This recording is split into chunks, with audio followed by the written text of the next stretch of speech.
build at their meetings and in their churches. Across Nigeria and beyond, women are breaking barriers, from entrepreneurs building thriving businesses to mothers transforming communities to everyday women.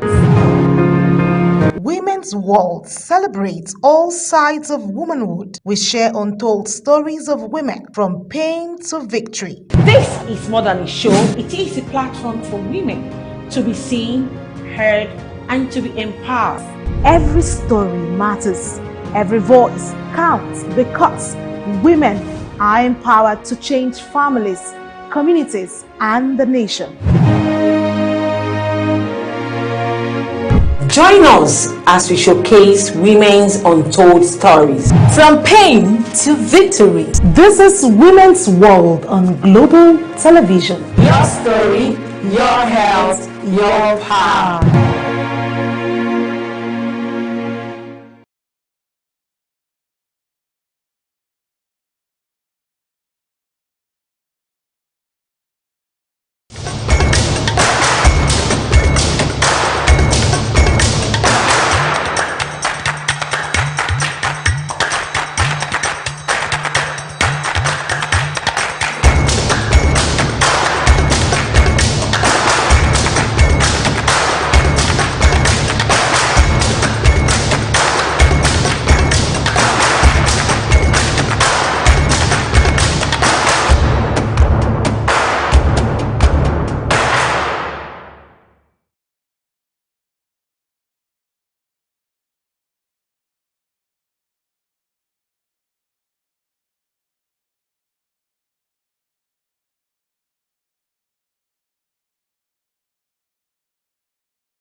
Keep homes, workplace, and communities running. They nurture families, support others emotionally, pursue career, build businesses, and often put everyone else's needs ahead of their own. Others struggles with fertility challenges and carry the burden alone because society has made this conversation uncomfortable. Yet, behind the strength, many women display conversations that are often ignored. Conversation about menstrual health, hormonal changes, fertility struggles, emotional well-being, reproductive health, and the silent pressure of trying to hold everything together. Many women suffer in silence because they are told to be strong. But so today we are asking an important question. How do we empower women when we still struggle to talk openly about their health? Hello and welcome to Women's World on Global Television, where we have bold, honest, and solution-driven conversation about realities shaping women, families, leadership, and society. I am Kike Lomo Ukiri, and I am joined by my wonderful co-host Priscilla Obasi and Anita Patrick. Hello. How are you? Welcome back. Yes, thank you. It's good to have her. That's true. It was the last time, and it's good to have the complete house together. Absolutely. So thank you. One thing stands out. One thing that concerns me is how so much misinformation still exists around women's health. In many homes, young girls learn about menstruation from friends instead of parents. Many women have normalized severe pain because they've been told it's simply part of being a female, part of being a woman. Others silently struggle with issues affecting their physical and emotional well-being because they fear judgment. The truth is that health information can be life-changing, but when women feel safe enough to ask the right questions and to seek support openly. Absolutely, Priscilla. There's a lot of conversation around that, how we need to guide the young girls to understand this narrative, and that's one of the conversation, and that's the focal points to which we want to talk about women, their health, the world, society, and all that. Well, beyond health information, there is also the issue of support. A woman's well-being is not only influenced by doctors and hospitals, it is shaped by families, schools, communities, workplaces, spouses, and even fellow women. When support systems are weak, many women are forced to navigate critical health challenges alone. So today we are looking forward, or looking beyond medicine. We'll talk about awareness, understanding, empathy, and creating environments where women can thrive physically, emotionally, and mentally. If we must get this narrative right for women folks in the Exactly, world. Anita, you know, because when women are healthy, informed, and supported, families become stronger, community become healthier, and future generation benefit. We'll take a quick short break now. We'll be right back. Stay with us. For too long, women were told to stay quiet, to endure in silence, to face challenges alone. But silence never defined us. Women are actually one of the best peace builders you can come across, because they will build peace in the home front, they will build with their children, they will build in the community, they will build at their meetings and in their churches. Across Nigeria and beyond, women are breaking barriers, from entrepreneurs building thriving businesses to mothers transforming communities to everyday women. Women's World celebrates all sides of womanhood. We share untold stories of women from pain to victory. This is more than a show, it is a platform for women to be seen, heard, and to be empowered. Every story matters. Every voice counts, because women are empowered to change families, communities, and the nation. Join us as we showcase women's untold stories. From pain to victory. This is Women's World on Global Television. Your story, your health, your power.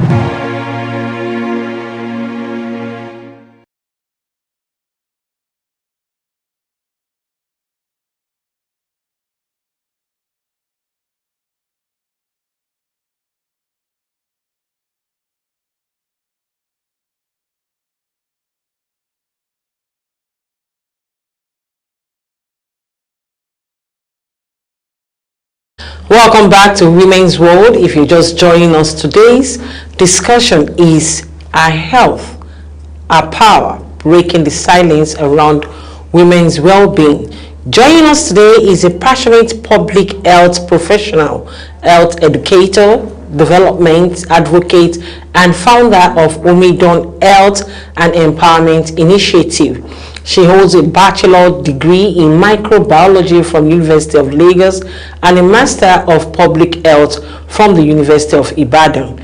Through her work, she has championed menstrual health awareness, reproductive health education, mental well-being initiative, and programs that empower women and girls with accurate information and practical support. Our organization has impacted thousands of women and young people through school outreach programs, community engagement, mentorship initiative, and advocacy campaign. Please join us in welcoming Aderonke Olisa to Women's World. Thank you so much. Hello. Thank you. Yes, thank you so much for inviting me. It's so great to be here. Thank you for the work you are doing in projecting women out there. Thank you so much. Thank you. Good to have you join us, and wonderful timing for you, because it's actually the high time we talk about issues around women and their health, because it's one focal point. And let's start from your foundation. For many years, conversations around or about women's health care are considered private, uncomfortable, or even a taboo to speak about. Yes, we know about the pregnancy face, the hormonal issues, all of those concerns. Why do you think society still struggles to talk openly about issues affecting women's health? Because it is vital if women must stay healthy enough. Thank you so much for that question. Like you rightly mentioned, we have a lot of stigma when it comes to women's health, from menstrual health, in fact, from body image, talking about your body, how your body grows. Girls are told to keep quiet, or don't talk about it. You practically cannot even say the word breast as a young girl. It would always look awkward, like as if you are mentioning something very absurd. And this is a systematic issue that has been ingrained into our society as a result of the kind of society we find ourselves, which is a patriarchal society. So most conversations happens around men. Most conversation happen around masculinity. And so the female gender generally has been silenced, put in the background. And so women's health is just one of the big issues when it comes to femininity, when it comes to women empowerment, women visibility, and everything that has to do with women. So our society still has a long way to go in breaking this biases, this cultural silence, by first going into the culture. Because one of the things that we working in the community, we go into the grassroots, and then we realize that most of all these things are ingrained in our culture. The cultural biases, around women's health, women's development, women empowerment, so the culture weaves the fabric of the society. And so these biases are very difficult to break because it's part of the culture of the people. And until the people have the education, have the enlightenment, and have alternative option or a greater value to counter what they already know, unfortunately, it's still going to be a struggle. I work with diverse girls from different culture, and you see that when we have a safe space meeting, you see that some of these girls don't even want to talk. They know the answers, they know what to say, but because of the culture which they have been groomed in, they find it difficult to talk even among their peers. So these things we try to break it little by little by helping them with their self-confidence, helping them improve their self-esteem. And we also talk to the leaders, the traditional leaders. We involve the women leaders to embolden them to help the women, the girls in the communities to find their voice and speak out for themselves, especially in the areas of their health and empowerment. Thank you.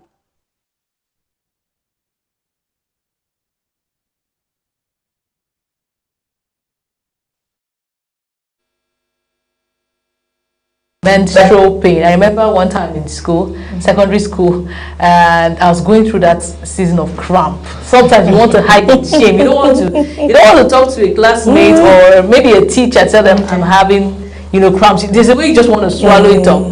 And even at points where you decide to talk, you hear stuff like it's normal. That's why a woman, they normalize this discomfort. And instead of seeking for medical attention, you just feel it's normal. There are people that have gone through degrees. I mean, a second, I don't know how it will be described medically though, but I feel like they are abnormal menstrual pains. But because some persons have been told, keep quiet, it's okay, or it's normal, you just normalize it, and maybe you find yourself in a more dangerous path medically. So how have we normalized these things? Why is this things? Why are women told to keep quiet when it pertains to their health? Again, I ask.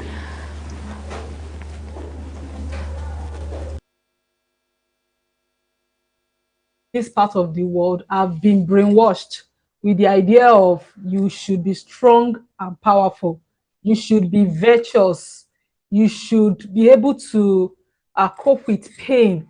And it's not only in Nigeria. Generally, women of African descent have been passed down with this mentality from generation to generation. And if you listen or if you research into women's health, you'll find out that even in the Western world, you see that African women have the highest, the African women community have the highest level of maternal mortality because their health is not well attended to compared to their white counterparts. And the simple reason behind it is the mentality that Black women can contain pain. Black women are built to manage pain. So when you come out and you say, "Oh, I am feeling pain," they'll be like, they will shush you like, "No, like you are built with a factory setting of pain," and this is not true. But you see, even in our society, let me give you an example. With the modern women, like, you see some of us opt for cesarean operation, not because it's an easy way out, right? But because some of us do not want to go through, the labor pain. We just want to have our kids and deal with the post-op pain later, right? So people call those kind of women coward. They call them, oh, they are running away from pain, that they have the capacity to handle. So it's all these myths, this misconception, this narrative about Black women have the capacity to handle pain.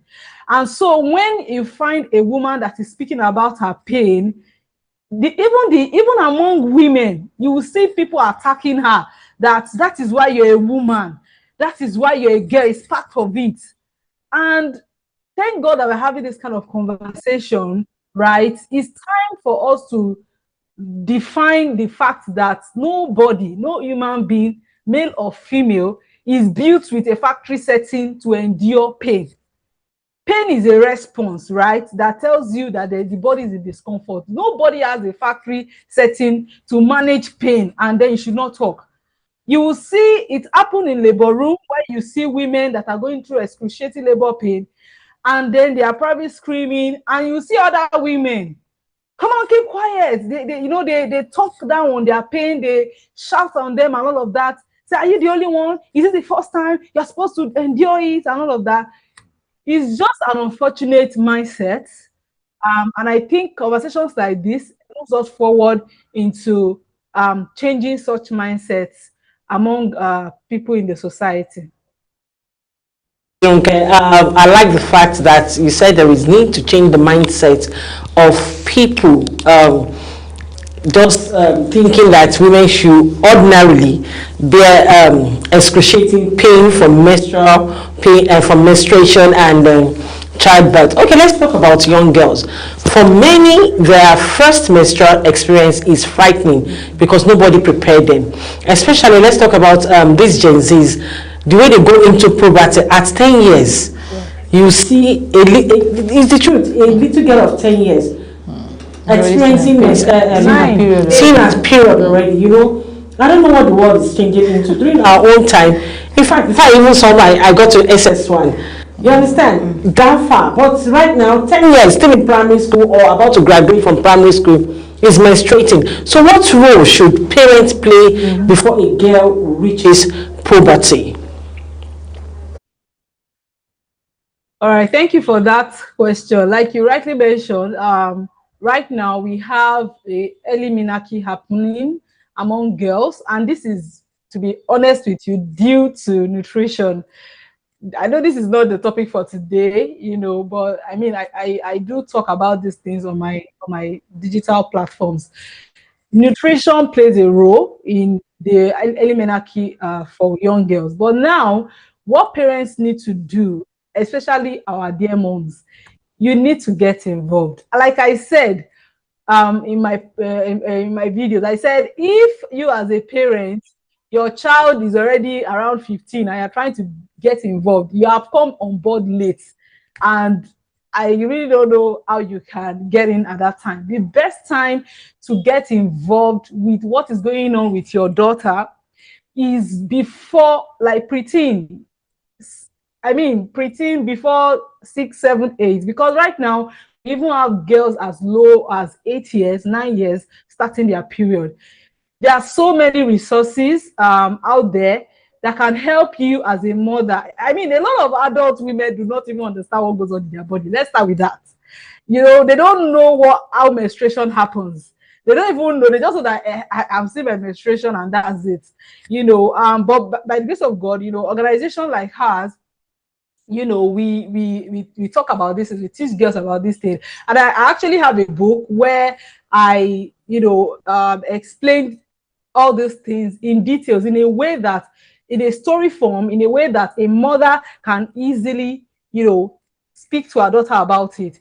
I know a lot of parents feel awkward talking to their daughter about their private part, about their body, about all those things. But there are resources like out there, like Every Girl's Health Guide and others, that they can actually engage with to help their daughters translate into that phase of their life. Because one thing parents need to understand is this: if the first person that give your child information matters, because that is the information your child is going to run with. So if you are shy, you feel awkward, and you step back from being that first person, trust me, your child is going to get the wrong information that they're going to run with. But if you seek the right information by getting resources, and then you are able to sit your child down to tell your child, oh, from this phase, you are entering this phase, this is what happens in your body, these are the hormones, these are the parts of your body, this is how you will feel. The child feels confident, and you know, they gain self-confidence, and they know what to do. Remember, knowledge is power. So even when it happens, if you are not there, because of the education you're giving them, they know what to do. And then when another person is giving them a wrong information, they have the preliminary information that you have taught them to counter the negative information. So it is very important, parents, I beg you, for you to get involved with your kids, especially your girls, before they start puberty, before they enter into puberty. From age 7, 8, start this conversation about their body, about what goes on in their body. Get resources like Every Girl's Health Guide and others out there for you to educate yourself so that you can provide a better education for your child. Thank you. Should get involved in the child before getting to puberty, and you as well as mentioned nutrition, the kind of food the child eats before that prompts the puberty to come early. Well, could you please throw more light into that? Okay, so you know, we are basically what we eat. We are what we eat. So when a child is not having the right nutrition, adequate nutrition, such child would not have the right development. There are some hormones that kickstart puberty. You know, there are some hormones that that kickstart puberty. In fact, I have a case of a young girl that was not being fed well. You know, she was in boarding school, and then she was not getting the right nutrition, and she had stunted growth. She didn't start her period. You know, her mom started getting worried, and I told her that don't worry. When she finishes her boarding school and comes home, you start feeding her right. And it happened like magic. The girl finished her schooling and came home, and she started eating well. I kid you not, within the space of 6 months, the girl's health was stabilized. She started seeing her menstruation. Everything started working. And I told her mother, you don't need to panic. It's just nutrition. So when girls lack adequate diets, because, you know, they are not eating well, they are not eating the right balance of food, it's going to affect their hormones. It's going to affect the kickstart of puberty. It can even it can make them start puberty late or start very early. So eating of junks, you know, there are all these donuts, all those things that do not give the right nutrition will affect the growth of the child, will affect the pubertal experience of your child, whether male or female, actually. Thank you. We've seen situations where girls feel ashamed because they start menstruating earlier than their friends, while others feel worried because theirs comes later. You know, so this scenario plays out actually in school, because we see young girls who there's this excitement for those whose parents guided them through that path. You know, so how can parents navigate and schools help girls navigate these differences without fear or embarrassment? Because some seem to see it as a problem. Probably I'm the problem. Something is wrong with my system. Why am I not seeing my own much earlier? You've broken it down to the fact that nutrition is one of the major causes through the hormones that it brings it up. And for some whose parents understand how the hormonal balance plays out, they don't allow the children take this junky food, because like you said, well, what we eat. So I need you to break it down where school systems can guide the girl child, you know, not to feel worried, and also how the parents can play that role to make them understand that your body system is okay.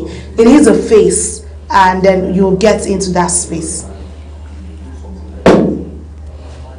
All right. So like I mentioned, like I spoke earlier, that, you know, a parent needs to get involved with their child much earlier before they start this pubertal experience, because there are no two individuals that are the same.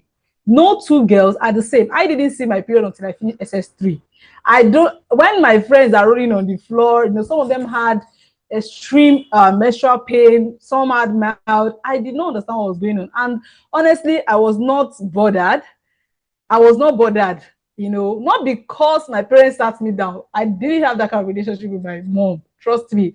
But because I was not just bothered, I just felt, well, whenever it comes, and I was even probably like more or less like a tomboy. So I was really happy that I was not even experiencing all those things.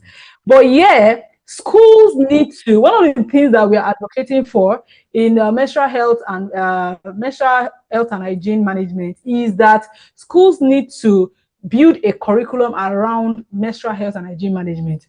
Yeah, because it's not just to mention menstrual health in biology. That's the basic we have, or I don't know what they call the course now, but they just mention it. Oh, girls menstruate. You know, when they talk about puberty in biology class, I think they need to have a specific. I'm not saying a subject now, but a whole dedication to menstrual health and hygiene management that involves boys in the conversation too, right? So in this curriculum, it's going to come with breaking myths and misconception, which these fears come under. You know, so when we have that solid curriculum that integrates menstrual health and hygiene management into our secondary school education curriculum, all of all these things will be shattered. Girls will feel more confident. Boys would also support girls in menstruation, because it's a two-way street. Sometimes it's not even the girls. Yeah, we know some girls, you know, make fun of girls, you know, I mean, concerning these things, but boys also do that. So, but when we have this ingrained in the curriculum and boys and girls have understanding, then boys support girls, and girls are more aware of their body and aware of the whole menstrual health issues, and then they understand that everybody is different and they are not late, neither are they early, and they learn to embrace their own personal journeys. So I think that that's the way school can come in, and parents get involved early. Get materials, get resources. There are tons of resources out there that are relatable, that are fun to read, that are straightforward, simple, you know, that you would help you have that wonderful conversation with your girls, and then your girls will be able to even read it, understand it, and teach their friends. Like I said, my book, Every Girl's Health Guide, actually, you know, encapsulates all those things. So yeah, parents should get involved and schools to include it in their curriculum. Thank you.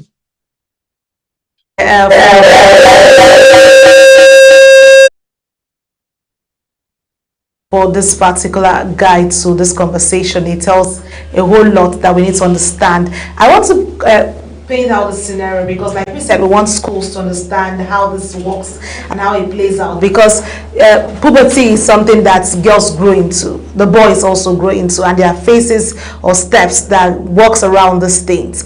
The menstrual cycle comes in, but does this also break out on the phases of where we have those issues, consigned for the female child, and some of the classmates get to play caricature about it with the girl child. When you say, why is she having a lot of pimples, and she's looking so funny, and they make really bad comments about it, and the girl shields herself and goes back to her shell and cannot talk about it. Not talk of when she's now probably stained in, maybe like in the games where they're having the school sports, it becomes a problem. So I don't know how your organization runs, if there are advocacy talks around not body shaming people, because we have the bullying thing, but body shaming also comes out to play as a major concern for the young minds who are coming into adulthood or maturity due to hormonal changes in their system. Yeah. So I mean, we definitely have advocacy talks, advocacy points, where we also have sister organizations where we all come together to talk about these things, to involve policymakers, to push forward this agenda, this agenda that we're talking about. When we talk about body shaming due to puberty, I have experienced it firsthand. Like I said, I didn't start my period until secondary school. I didn't start developing breasts until probably SS3, when my breast started budding. And I remember the day, as I speak to you, I can picture it exactly as it happened, where a guy in my class, I won't like to mention his name on this TV, but I won't. He drew a caricature of me on the board close to closing time, and then he put a flat breast, he did like a labeling. He said flat breast, flat bum, and then he put my name. And I was very popular because I was like among the best in my set. So, and I was a prefect. So, and he drew it and put my name and all those labels. And I cried, I cried, and I crowed. I cried, and I cried to the point that everybody in the school left. Only my friend was with me. And it damaged my self-esteem so bad, because after that day, people started, pointing. He said I put foam in my breast. Yeah, he said I put foam. I don't have breast. I put foam in my breast. This and that. It was terrible. I'm still looking for that guy. I used to send you Instagram to look for him because I have to tell you what he did. So I understand, and this is why I said boys need to be carried along in this conversation. It's only about girls. You need to carry. That's why we are pushing for this thing to be in curriculum, for it to be a standard conversation that boys and girls are involved. Because if a guy knows, a boy knows what's going on, and he knows the menstrual cramp, he knows everything, he will be able to protect the girls in his class. He will be able to protect his sister. He will be able to assist her. He will be able to, because he has that sense of responsibility, understanding what is going on. Do you understand? So it's not really just all about the girls' matter. It's also a boys' matter. Because at the end of the day, these boys who lack this knowledge grow up to be men that don't have empathy on their fiancés, that don't have empathy on their wives, that feel that they are doing too much when they talk about menstrual pain. So we need to continue to push, like we have always been pushing in our organization, and even me personally as a menstrual health advocate, I push a lot. I involve boys in conversation. I push a lot, especially on social media, trying to build that conversation to carry everybody along, so that we can reduce the stigmatization, we can reduce the inhumaneness sometimes when it comes to menstrual pain. If you hear some guys talk about menstrual pain, like the way they downgrade it and They talk about the fact that, oh, maybe women use it as a decoy not to do things. It's absurd, but I mean, that is what we get when they are not informed as teenagers, when they are not taught. That's the mentality they will carry on, you know. So the conversation begins in the classroom. Again, it begins in the classroom. The earlier we start this conversation, the earlier we talk about it, we change this mindset, the better it is for the society.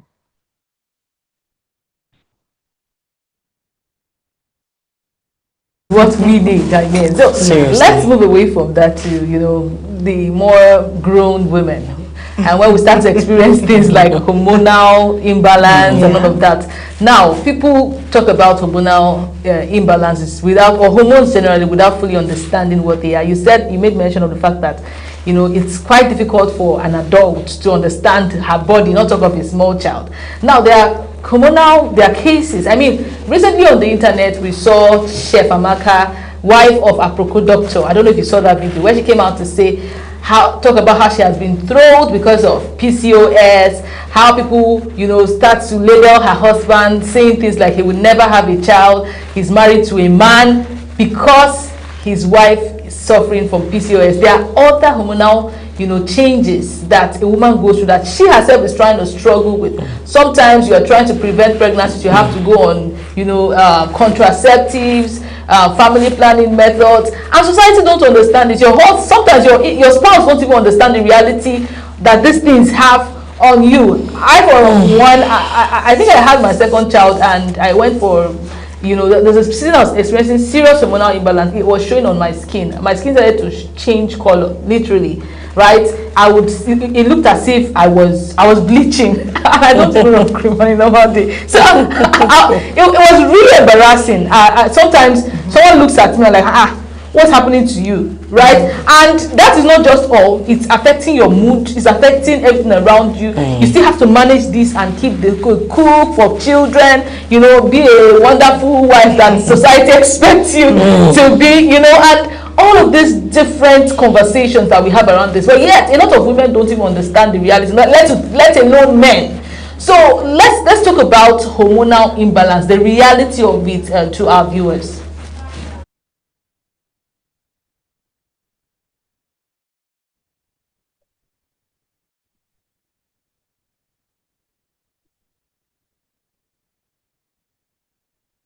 Okay, our thoughts and probably she has technical glitches there.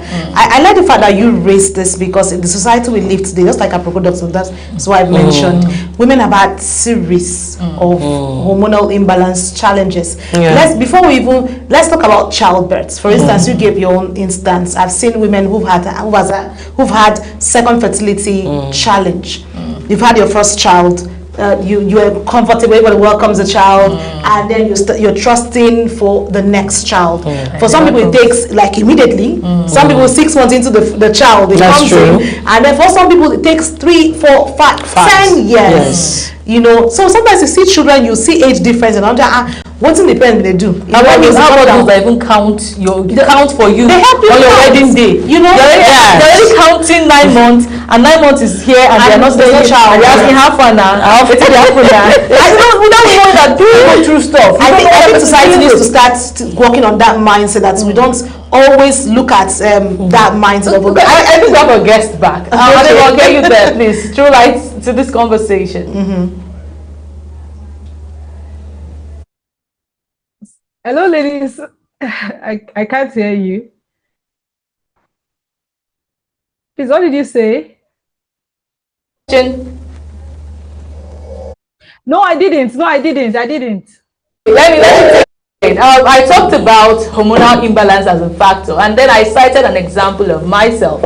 I remember when I had my second child, due to, you know, maybe some family planning method, there are times that I am always not in the mood, like I feel disgusted, I feel irritated. I had to look back and how did I get here? You know, I really had to do a self-examination to know that I had changed. But maybe I was able to look back and know, maybe probably know where the problem was coming from. But there are situations that you don't even know. The people around you don't know. The people around you don't care. You're supposed to still show up as a wonderful person. At that point, I had a serious what do they call collagen issue. I mean, my legs were looking as if it was bleached. A part of it was already looking like there's this. Is it vitiligo? There's this skin problem that happens, part of your leg will going white or so. I was thinking that was it. So many things were just running through my mind, plus the whole mood changes and all. And we live in a society that don't even care. They don't know what you're going through. You're just supposed to be normal.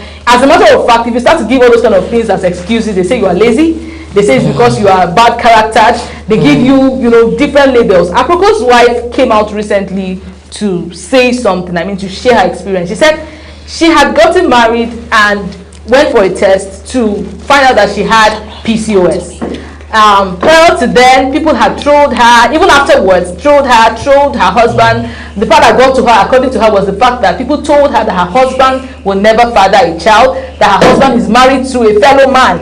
And all of those kind of funny statements. We have also seen situations where women get married, people are already counting for them, asking when they are going to give birth. At 9 months down the line, nobody's seen anything, they are asking you how far, waiting, all those kind of questions. And they're always pointing at the woman, knowing fully well that it takes two to tango. So how do you address situations like this, please? Hang on.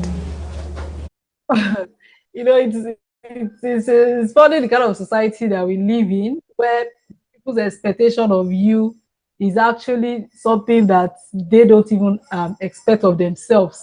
Like you said, you get married, you are not married, they'll say you should marry. When you marry, where is your first child? When you have the first child, why are you waiting for the second one?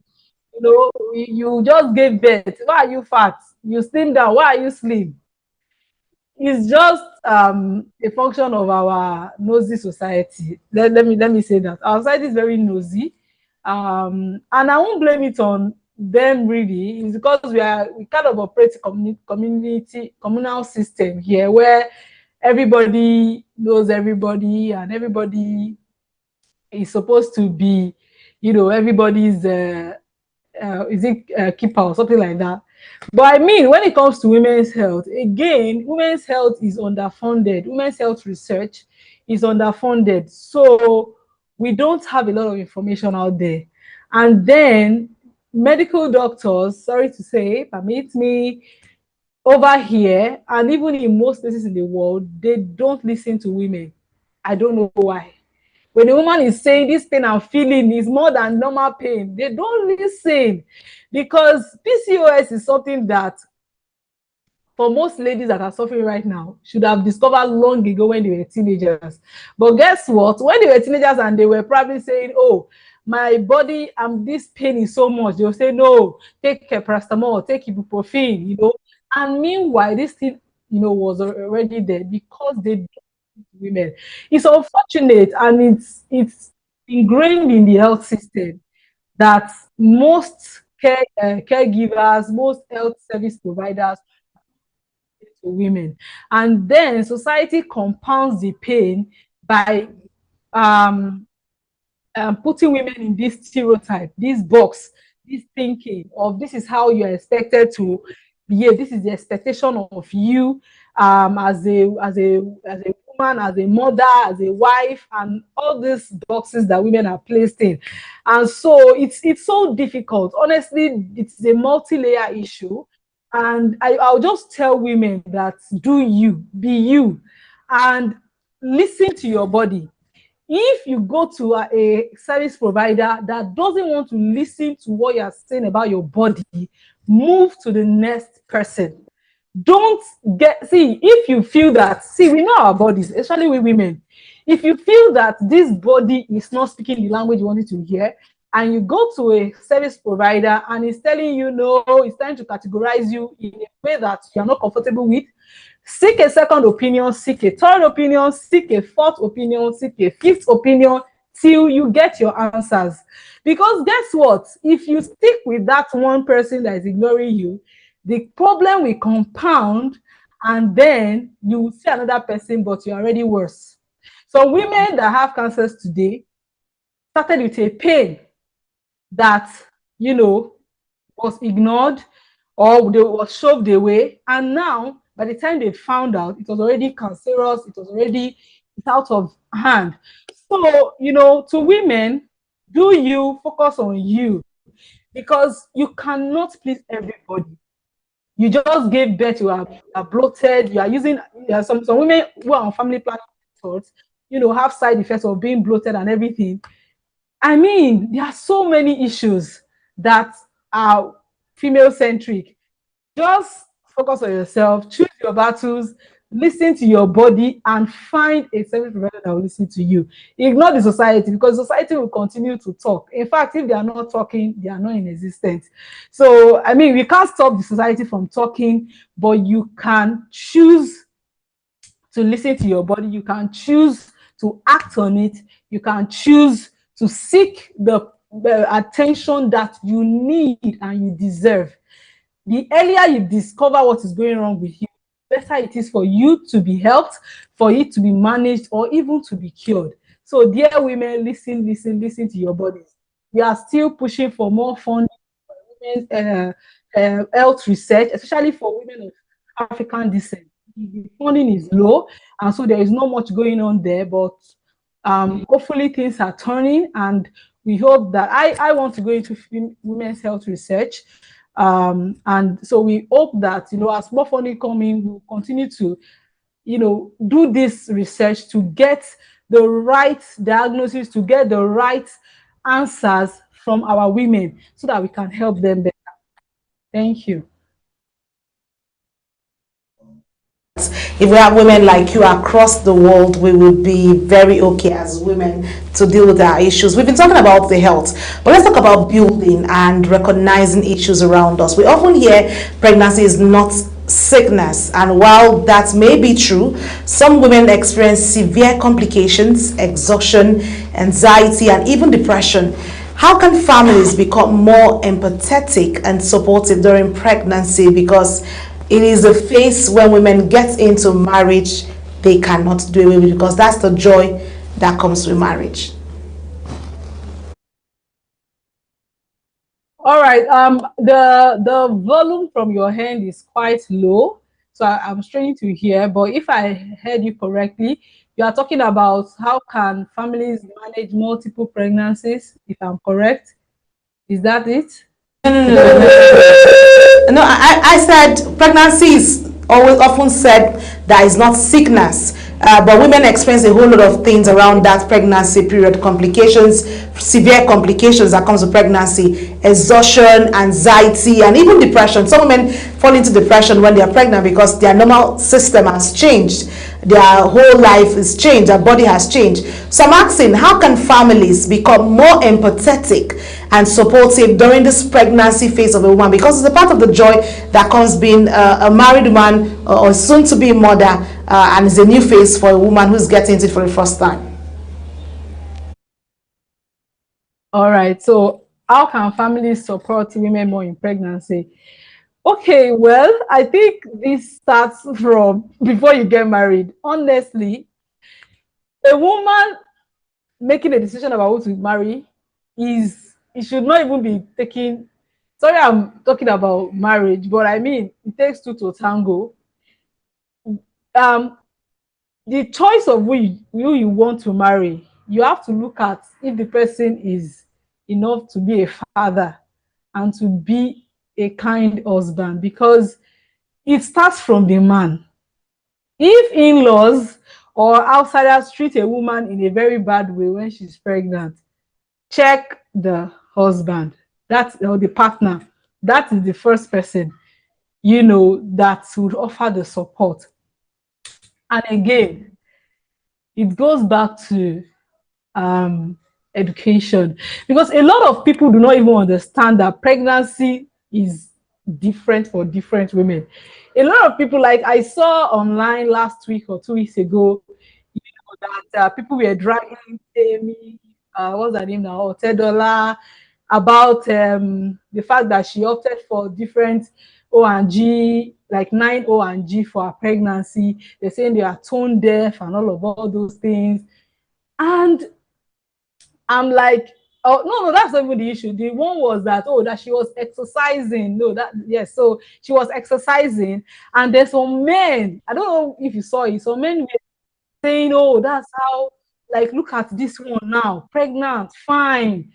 See her skin. She's even exercising. If it's one woman now, she will sit down like bag of beans and she'll be ugly and I'm like, whoa! If you see the number of men that commented on that post, I'm not shocked, but I was like, wow. We still have a lot of work to do because pregnancy is different from different women, and you cannot compare the quality of life of somebody that is a billionaire to you that's like a billionaire and your wife is working. She's going to work with her pregnancy. She's doing a lot of things, and somebody that is just sitting down and they are massaging her feet. So it still boils down to education because knowledge is power. You can't do much about something you don't have knowledge about.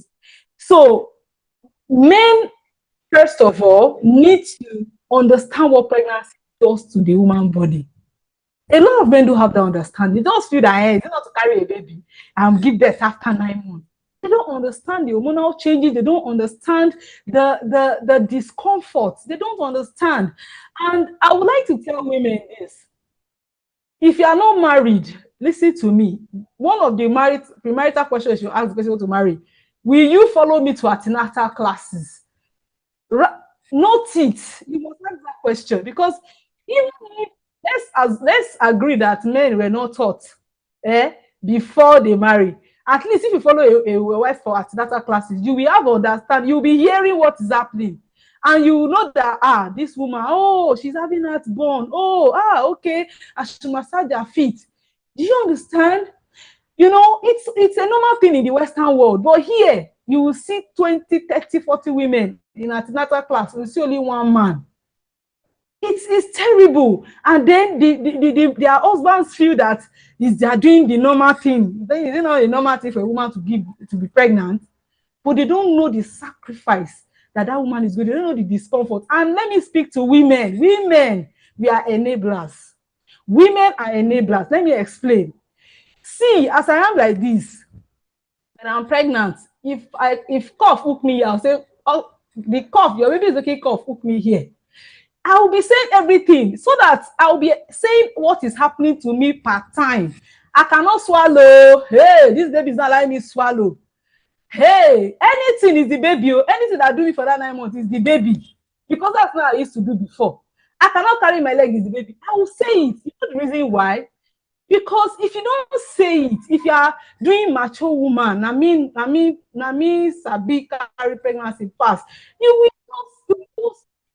I don't know, you will be frustrated because you are dealing with so much pain, so much hormonal changes, so much stretch on your body, but you are trying to be like a virtuous woman. Now me carry pregnancy fast, and the man will be looking, hey, my wife, and you know what you are even doing. Your husband will now be comparing you that my wife maybe she carry cement when she get belle. Will be comparing you with a woman that her husband is petting and doing soft life. You say that this one she's too lazy.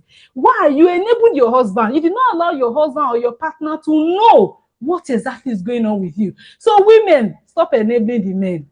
I'm not saying you should now create drama. You want to eat an alligator head in the midnight. It's not that type.